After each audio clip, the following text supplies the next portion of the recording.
Bonjour Moïse. Bonjour. Vous êtes professeur et vous participez pour la première fois à Place au Son avec la chorale du Nouveau Cap. Elle existe depuis combien de temps et elle rassemble combien de personnes cette chorale? Alors la chorale existe depuis une dizaine d'années. Et elle rassemble aujourd'hui une quinzaine de personnes. Et donc du coup, effectivement, c'est notre premier Place au Son et c'est un honneur pour nous parce que du coup, c'est un événement pour lequel on rêvait un petit peu de participer. Aujourd'hui, on fait l'appel à nous et c'est vraiment un honneur pour nous et on va tâcher de faire ce qu'il faut pour rendre l'appareil aux personnes qui nous ont fait confiance. Alors vous allez vous produire le 5 juillet, ça sera un concert de plein air, c'est le principe de Place au Son. C'est quoi l'idée de Place au Son? C'est que tout le monde, quel que soit son âge, puisse chanter et danser. Vous le voyez comme une invitation à la fête?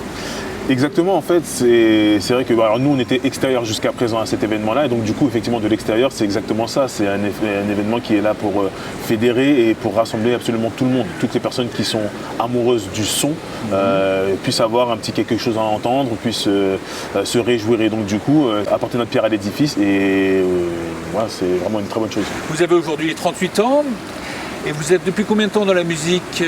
Quel est votre parcours à l'origine? Alors déjà la musique c'est quelque chose qui est dans la famille depuis toujours. Mes parents faisaient partie de la chorale de l'église, un petit peu à l'américaine. Donc du coup j'ai toujours été baigné dans la musique et après mon évolution personnelle s'est faite à partir de 15 ans. À partir de 15 ans donc j'ai monté mon premier groupe qui s'appelle Sud Vibe, un groupe qui est encore en activité. Et de là ça nous a ouvert plein de portes sur la musique et moi mes premiers cours je les ai donnés à 19 ans. Du côté de la Courneuve. J'ai été à la Courneuve pendant 10 ans. Durant cette période, j'ai eu sous mon aile Amel Bent, qui est aujourd'hui connu nationalement, pour ne pas dire internationalement. Et donc ensuite, après ce parcours à la Courneuve, j'ai atterri directement donc, du coup, au Cap à Aulnay et voilà, ça continue de plus belle. Donc c'est un parcours maintenant, voilà, depuis on va dire l'âge de 18 ans au niveau de l'enseignement, on va dire vocal, et depuis l'âge de 15 ans pour la musique tout court, en me concernant.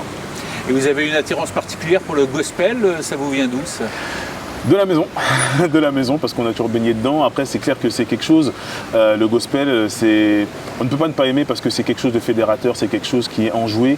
Et voilà, c'est tellement positif qu'on ne peut pas passer à côté et être indifférent par rapport à ce qu'apporte le gospel. Donc du coup, c'était quelque chose de totalement logique et normal.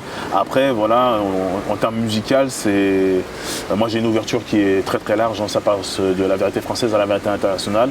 Donc on fait un petit peu de tout, mais c'est vrai que le gospel, en général, techniquement et au niveau du message, c'est quelque chose qui englobe un petit peu tout et qui est vraiment top pour moi. Merci beaucoup Moïse d'avoir répondu à nos questions. Et maintenant on va finir en musique et je laisse la place au son.